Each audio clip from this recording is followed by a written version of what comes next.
narra Irmão X, no livro Contos e Apólogos, através da psicografia abençoada de Francisco Cândido Xavier, uma lição intitulada O Bendito Aguilhão.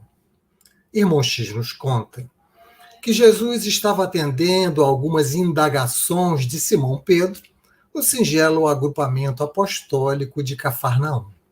E Jesus então discorria sobre a fraternidade, sobre a necessidade de nós nos aproximarmos uns dos outros, de nos ajudarmos mutuamente. Falava que não era correto nós disputarmos, combatermos para dominarmos os bens materiais dos quais somos apenas usufrutuários e que os combates deveriam ser contra a nossa inveja, a cobiça, o egoísmo. Falava para nós nos ampararmos no pensamento bem conduzido, na oração, que deveríamos cultivar a paciência. E Jesus ia, então, desenvolvendo o seu discurso, trazendo os ensinamentos. Mas, em face de uma pausa natural, fala Irmão X, Simão Pedro, então, tomou a palavra e perguntou a Jesus se não seria melhor que fossem todos os doentes do corpo curados antes da pregação.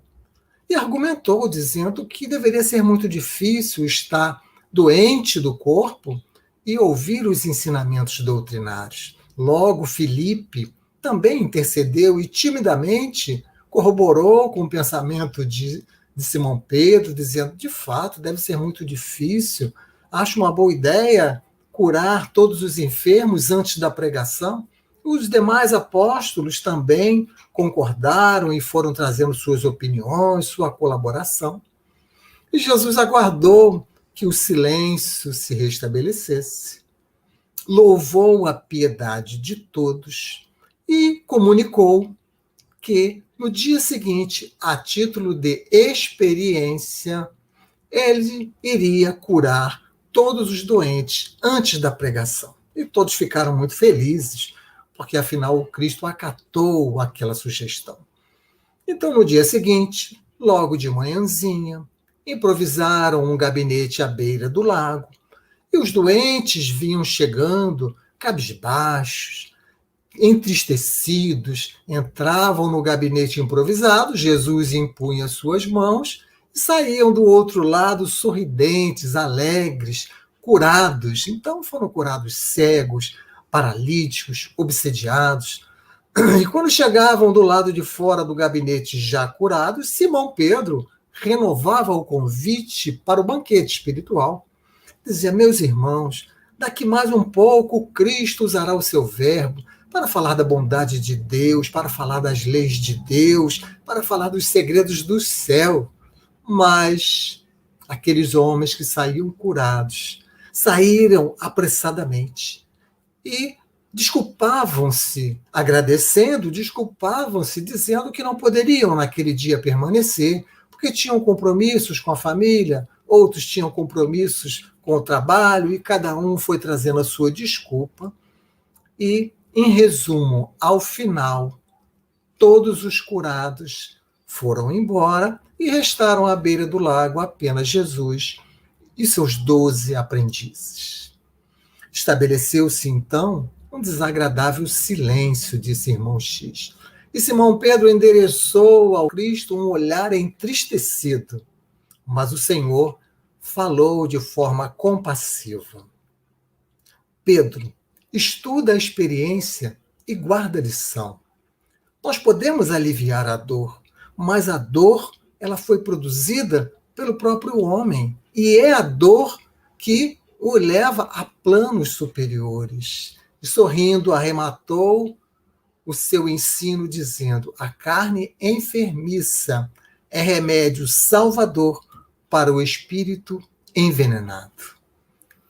E trouxemos hoje esta passagem para convidar a todos, para colocarmos as nossas mentes, os nossos corações na sintonia do tema da nossa conversa de hoje. Motivos de resignação, que consta do Evangelho segundo o Espiritismo, capítulo de número 5, que Allan Kardec intitulou Bem-aventurados os aflitos, vamos encontrar nos itens 12 e 13 aquilo que Allan Kardec trouxe como subtítulo Motivos de resignação.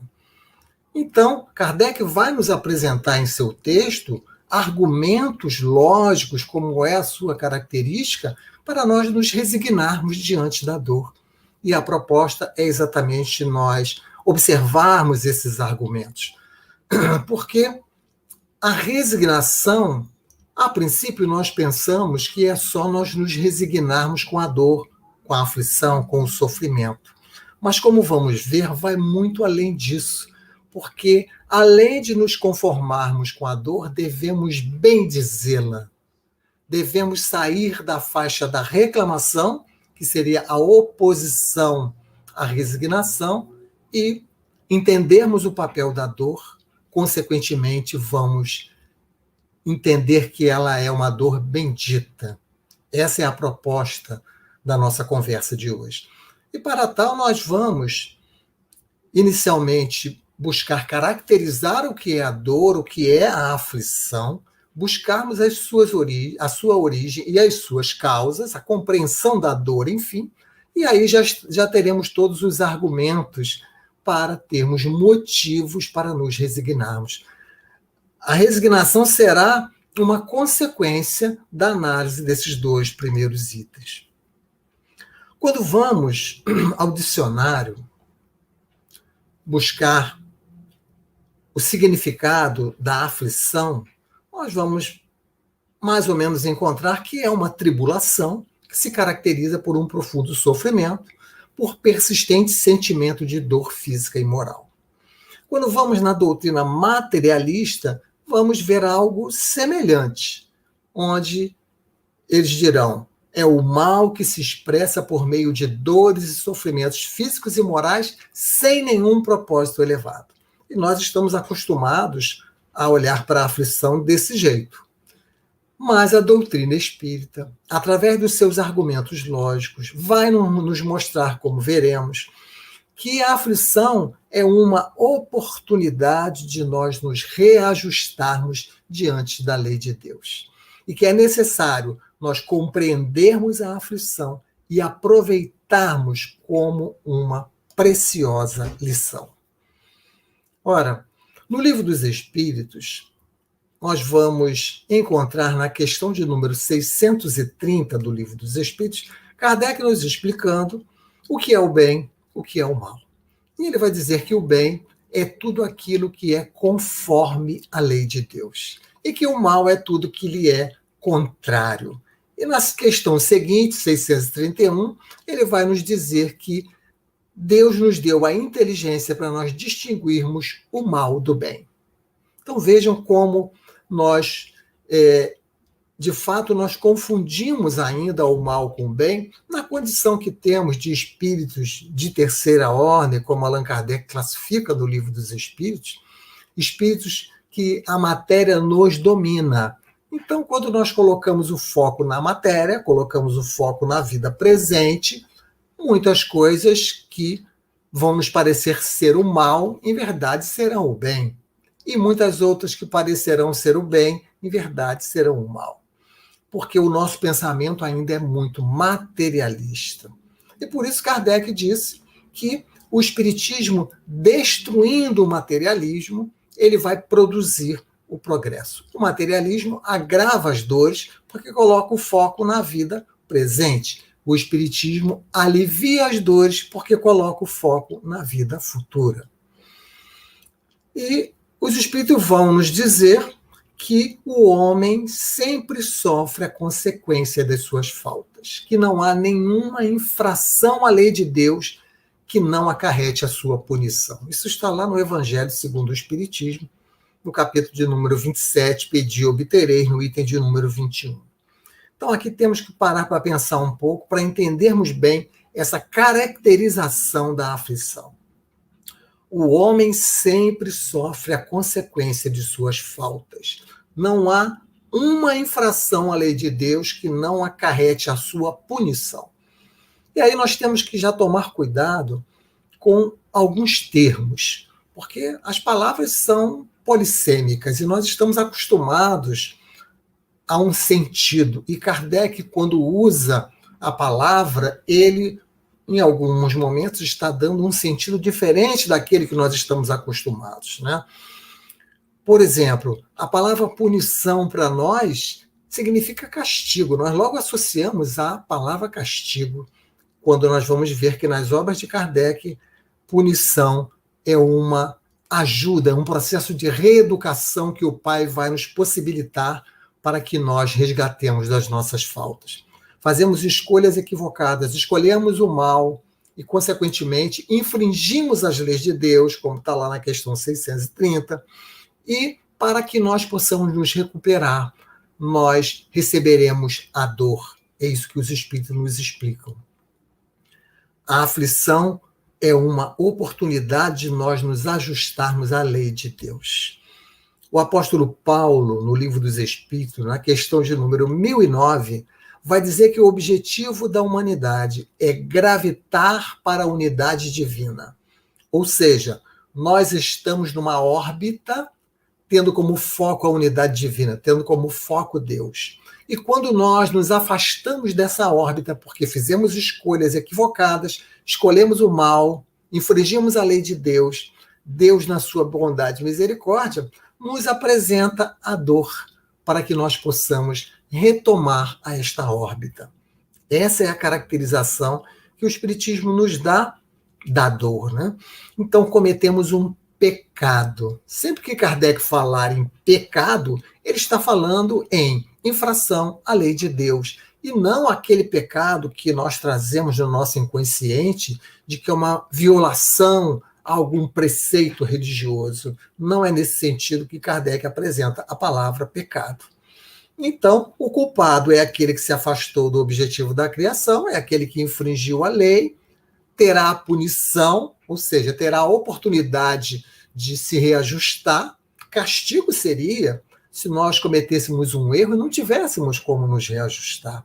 Mas não, quando nós nos equivocamos, quando nós fazemos escolhas equivocadas, o Pai nos dá a oportunidade de resgatarmos os nossos pecados, os nossos erros, as nossas infrações à lei de Deus. Por isso que o Cristo, quando estava falando lá para alguns judeus, disse: conhecereis a verdade, e a verdade vos libertará. E aqueles homens não entendem e falam: mas Senhor, nós somos a descendência de Abraão, nunca fomos escravos, como que vai nos libertar? E Jesus então os explica: vocês são escravos do pecado, ou seja, escravos da matéria, escravos das infrações das leis de Deus, porque fazemos escolhas com base na matéria, escolhas imediatas. Então, assim, a gente já caracterizou bem a dor. E podemos agora pensar um pouco na origem e causas das aflições.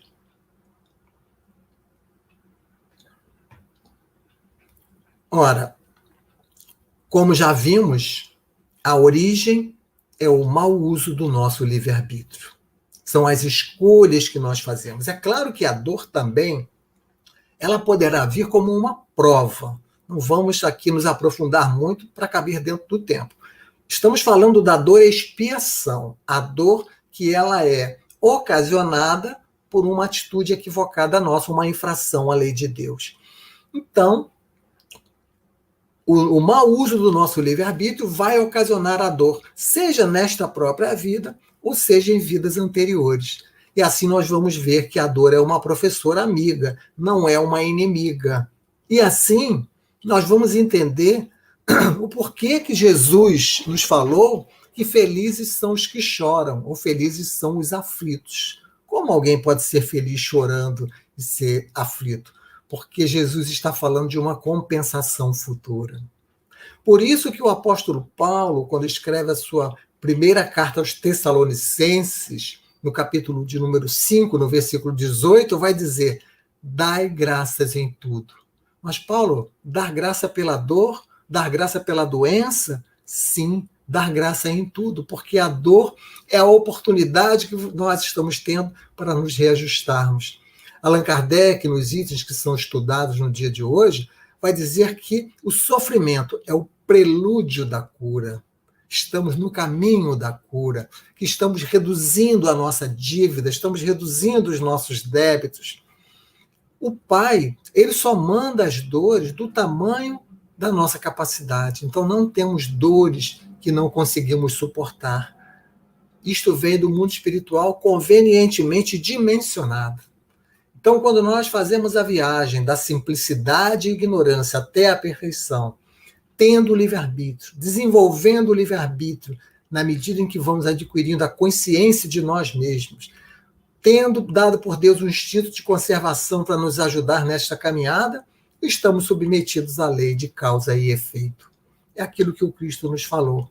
A semeadura é livre, entretanto, a colheita é obrigatória. A lei de causa e efeito não vai atuar nas nossas escolhas. Nós poderemos escolher à vontade.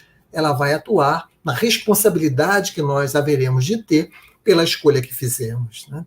E estamos escolhendo toda hora, o dia inteiro, 24 horas por dia. A vida, ela é feita de escolhas. Muitas vezes achamos que nem estamos escolhendo, mas estamos sempre escolhendo. Porque não escolher já é uma escolha. Deixar a vida nos levar já é uma escolha. Então, a lei de causa e efeito que está atuando, nos apresentando motivos para a nossa resignação. O apóstolo Paulo vai dizer na sua primeira carta aos Coríntios, capítulo 6, versículo 12, tudo me é lícito, mas nem tudo me convém. Aqui está a lei de causa e efeito, já interpretada por Paulo, porque tudo eu posso fazer. Eu posso fazer o que eu bem entender. Entretanto, terei que colher o resultado daquilo que plantei. Então, a lei não interfere na nossa escolha e ela só vai atuar depois. Algumas vezes nós nos confundimos porque a nossa visão é muito curta. Né? Nós, algumas vezes, identificamos pessoas que nós achamos que cometeram erros e não foram penalizados por aquele erro. Ou então, nós vemos outras pessoas que não cometeram nenhum erro e estão sendo penalizados pelo erro. Equívoco da nossa parte, visão curta da nossa parte, porque estamos olhando para uma vida só. Né? Sempre que nós cometemos um pecado ou uma infração à lei de Deus, nós assinamos uma promissória, como nos diz Emmanuel, e em algum momento essa promissória vencerá. Então ela pode vencer nesta vida ou pode vencer em vidas posteriores. Em algum momento a promissória vai vencer. Por isso que toda dor é justa. Toda dor está submetida à justiça de Deus. E isto já vai movimentando o nosso raciocínio para irmos construindo os motivos para a nossa resignação. Joana de Ângeles vai falar, através das mãos de Divaldo Franco, no livro Plenitude, que todas as lágrimas procedem de causas justas, embora não alcances prontamente as suas nascentes. São esses argumentos que vão construindo os motivos para nós nos resignarmos. Allan Kardec, quando pergunta na questão número 196 do Livro dos Espíritos, tem algo que também é um argumento sólido para nós cultivarmos motivos para a nossa resignação. Vejam que Allan Kardec, no início da pergunta, ele vai fazer uma afirmativa, fruto já das suas conclusões. Ele vai dizer assim na questão 196, não podendo os espíritos aperfeiçoar-se a não ser por meio das tribulações da existência corpórea, ou seja, isso ele já concluiu, tribulação na existência corpórea. Os espíritos precisam disso.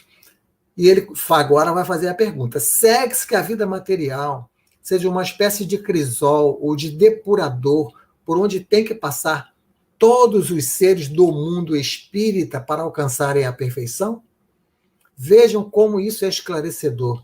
Todos os seres do mundo espírita, não há exceção, a não ser para aqueles que já atingiram a perfeição. E os espíritos vão responder, sim, é exatamente isso. Por quê? Porque nós que somos espíritos de terceira ordem, espíritos imperfeitos, espírito em que a matéria nos domina, nós temos expiações e provas. Tanto é assim que estamos num mundo, num planeta de provas e expiações, o planeta Terra. Os espíritos de segunda ordem, os bons espíritos, onde o espírito domina a matéria, eles não têm mais expiações, mas têm provas. E a prova é feita também de dor. Por isso que são todos os seres do mundo espírita. Espíritos de segunda ordem, bons espíritos, também têm sofrimentos, conforme está narrado na questão de número 98 do Livro dos Espíritos. Vocês poderão depois consultar. Ora, e basta nós olharmos para os lados que nós vamos ver isso, né? Dentro do nosso próprio movimento espírita, nós conhecemos histórias, né, de pessoas que estiveram no corpo e tiveram muitas dores, mas sabemos que são espíritos muito à nossa frente, como, por exemplo, Bezerra de Menezes. Quando vamos estudar a vida de Bezerra, vamos ver que ele passou pela viuvez, ele passou pela desencarnação de 4 filhos. Então, um espírito que já está num grau evolutivo muito acima do nosso, passou por dor também na existência corpórea, como diz a questão 196. Um outro exemplo é o nosso Dr. Marsh, Guilherme Taylor Marsh, que teve uma vida de tribulações a vida inteira, fazendo bem, mas uma vida de tribulações. Teve a doença que lhe acompanhou a vida inteira, a tabes dorsalis, passou pela desencarnação de 2 filhos queridos. Então, isso é para nós entendermos e irmos consolidando dentro de nós os motivos para a nossa resignação.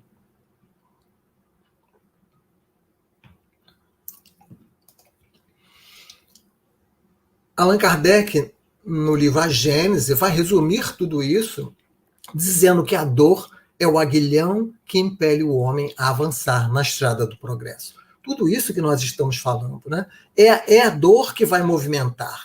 Herculano Pires vai também falar sobre isso no livro O Mistério do Ser ante a Dor e a Morte. Olha que trecho interessante que Herculano vai nos apresentar.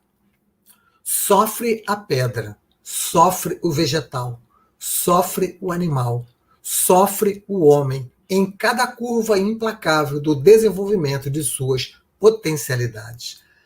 Vejam que aqui Herculano está nos esclarecendo que para nós desenvolvermos as nossas potencialidades, nós precisamos do sofrimento.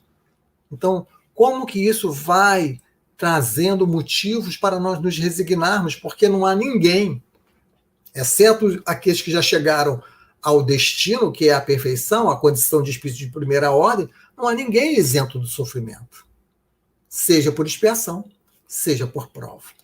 Então, nós, espíritos de terceira ordem, temos as expiações. É quando nós saímos daquela órbita que Paulo nos falou. É quando nós nos desviamos das leis de Deus. É quando nós fazemos escolhas equivocadas. É quando nós praticamos o mal, conforme está lá na questão 630. Agora mesmo estamos vivendo, já há 1 ano e meio praticamente, um momento de dor acerba através da pandemia, né? com a desencarnação de milhares aqui no Brasil e milhões no mundo. E, na verdade, esta dor, ela é consequência das nossas atitudes. Ela não é um castigo de Deus, muito pelo contrário, é um instrumento para acelerar o progresso. Então vejam como a gente deve pensar nessas coisas para consolidarmos motivos para a nossa resignação. Herculano Pires, ainda na mesma obra, O Mistério do Ser ante a Dor e a Morte, vai dizer assim: devastamos a terra, poluímos a atmosfera, liquidamos as defesas ecológicas naturais, envenenamos o céu e o mar. As perspectivas de novas dores são muito maiores. Aumentamos muito nossa capacidade de produzir novas formas de dor. Parece evidente que, mais do que o acaso ou o destino, somos nós os produtores dos males que nos afligem.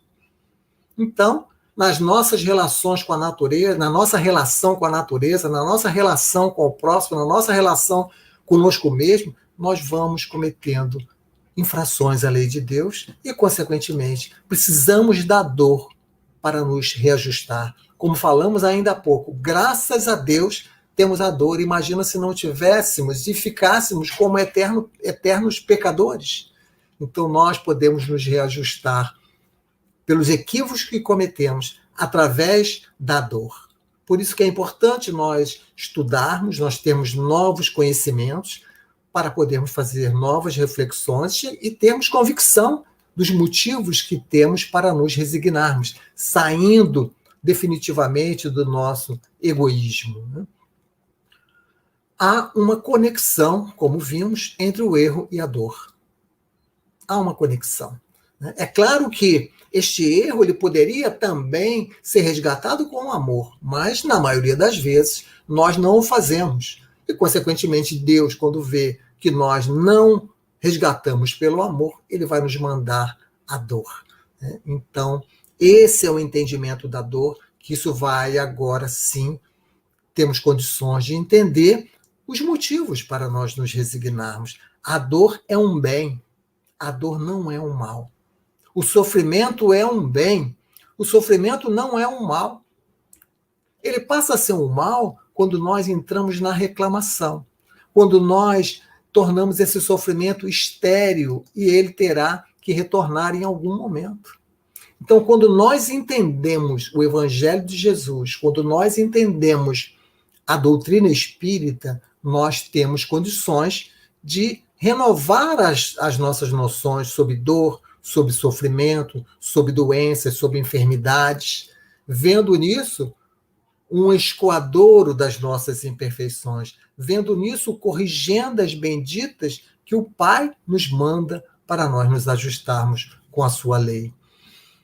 E é muito importante nós percebermos que nós podemos suavizar as dores ou aumentá-las, dependendo das nossas atitudes.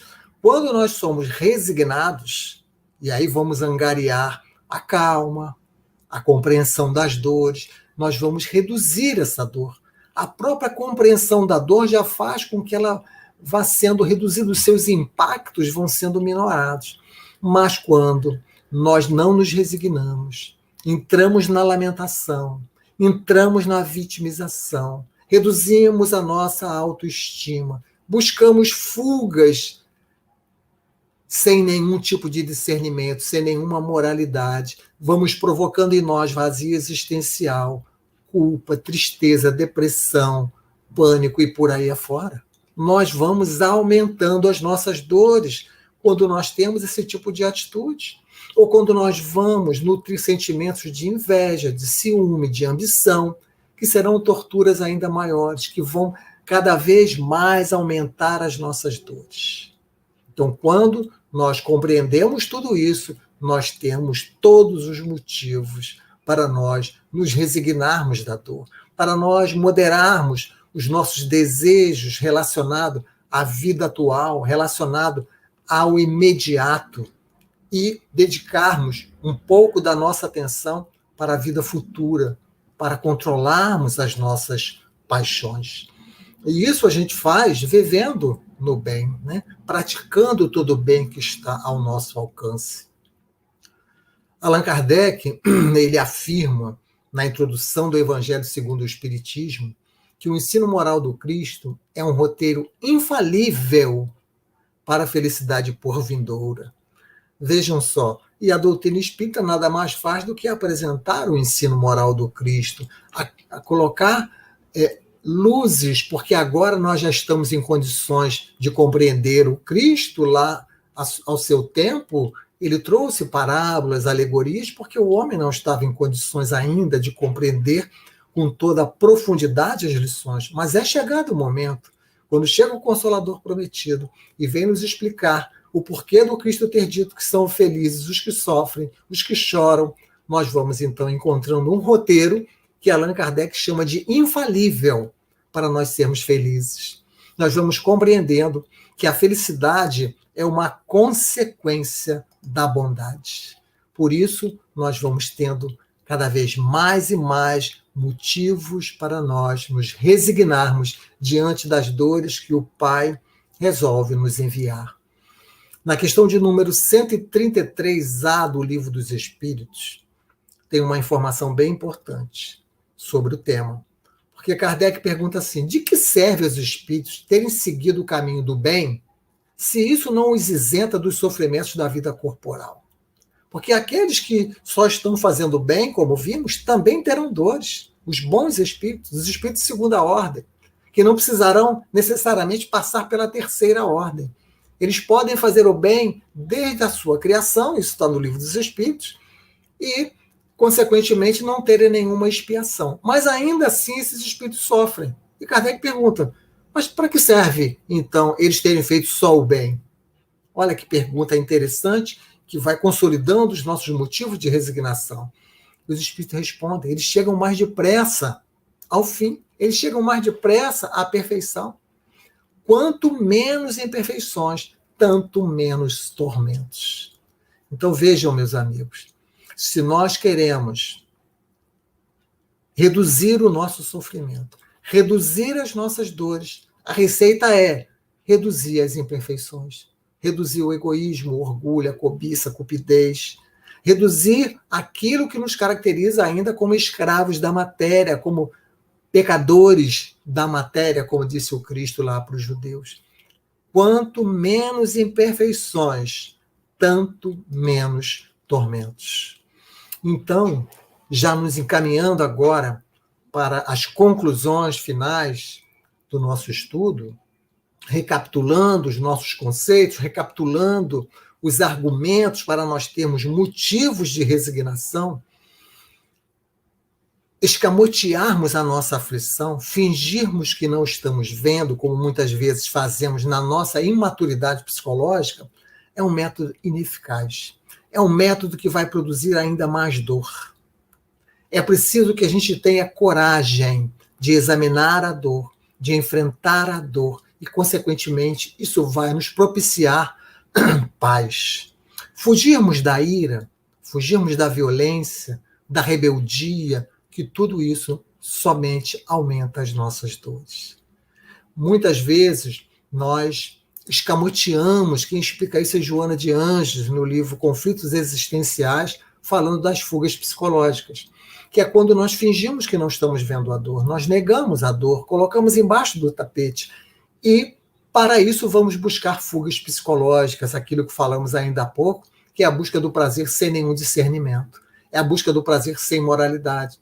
Então vamos para as drogas, vamos para o sexo, vamos para a maledicência, vamos para os jogos, que é a forma que temos de aliviar esta pressão. Mas esse é um método ineficaz, o que Joana de Ângeles nos fala, que o método saudável é nós enfrentarmos a dor, não fugirmos dela, construirmos os motivos para compreendermos a dor e termos a aceitação, termos a resignação.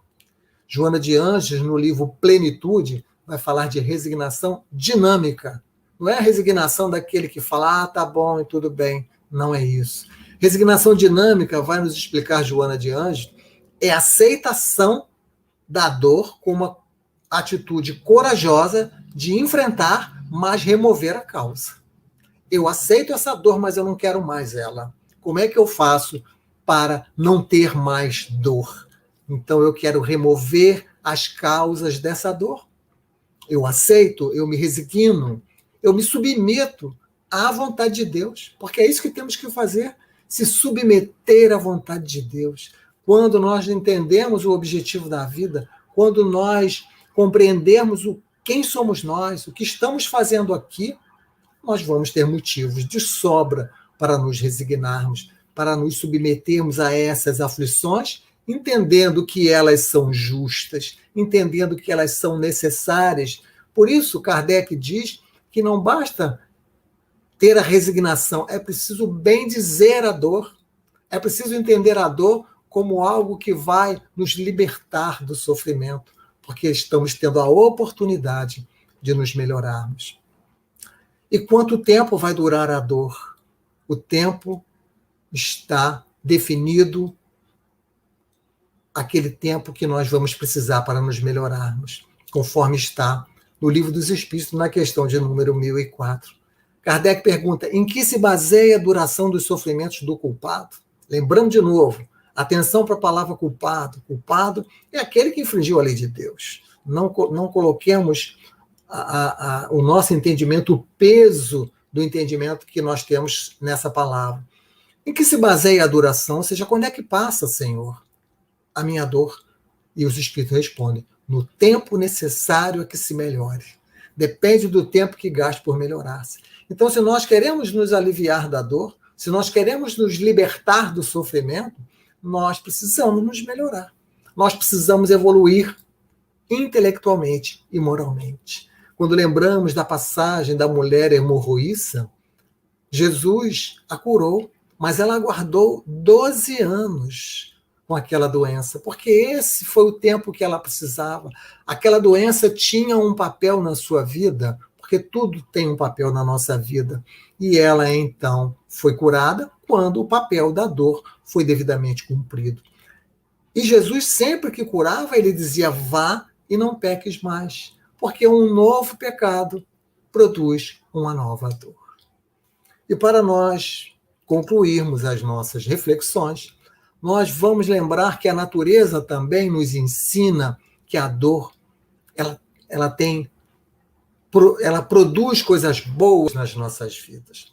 Quando falamos da natureza, estamos lembrando do fenômeno que acontece para que uma pérola seja construída, seja confeccionada pela ostra.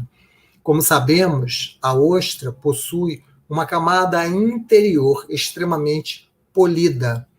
E qualquer objeto estranho que entre na ostra vai arranhar aquela camada e vai produzir uma ferida. Isso é o que acontece quando entra um grão de areia. O que a ostra faz num processo natural?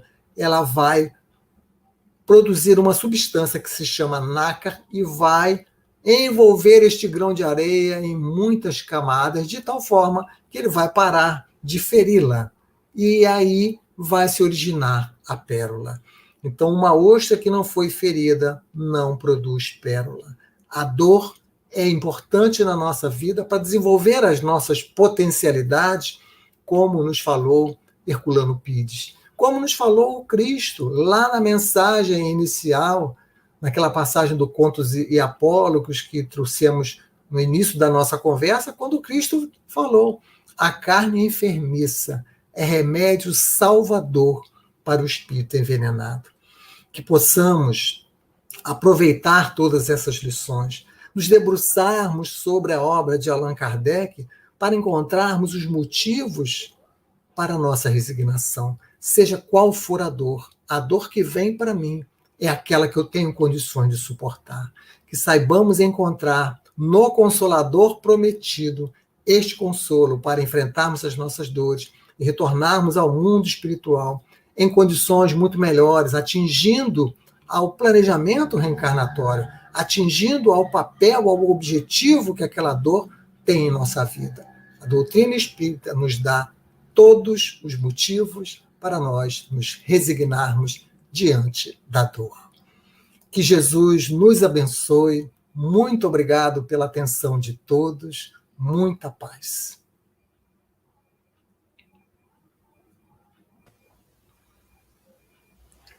Nós estamos gratos, Alberto, pela sua presença na nossa reunião, felizes por conhecê-lo e provavelmente vamos convidá-lo novamente. Agradecemos as suas reflexões, muito interessantes e muito apropriadas para todos nós. Eu que agradeço. Então, vamos fazer a nossa prece final. Querido amigo Jesus, com os corações agradecidos, Senhor, pelas bênçãos da reflexão da noite, pelas bênçãos da doutrina espírita em nossas vidas. Muito obrigado, Jesus, pelo teu amparo permanente a todos nós, pela tua assistência, pelo teu envolvimento com o nosso planeta Terra. Apesar das dores, das dificuldades, são todas elas necessárias ao nosso progresso particular e ao progresso da Casa Terra que nos acolheu nesta encarnação. Agradecemos, Senhor, pelo dia de hoje, pelas bênçãos da família, do alimento, do lar, do trabalho. Agradecemos, Senhor, pelos amigos, mas também por aqueles que não são tão amigos, mas são aqueles que nos chamam a atenção para as nossas dificuldades. Muito obrigado, Senhor Jesus, pelas casas espíritas que nos acolhem, pela CEF, pelo Irmã Rosa, Casas Irmãs, amigos, todos aqueles que trabalham nessas e em tantas outras instituições, procurando não só fazer o bem, acolher aquele que necessita, mas esclarecer os porquês das nossas dificuldades, das nossas necessidades. Que o teu amparo e a tua assistência amiga, Senhor Jesus, envolva a todos os espíritos que neste momento estão desencarnando por necessidades diversas, por motivos diversos. Ampara-os, consola suas famílias. E nós que aqui estamos, Senhor, que possamos continuar fortalecidos na nossa crença espírita de que tudo é aprendizado para o nosso crescimento. Muito obrigado, Senhor Jesus, por mais este dia, por mais esta vez. Que assim seja. Graças a Deus. Boa noite a todos. Até a próxima semana, se Deus quiser. Boa noite.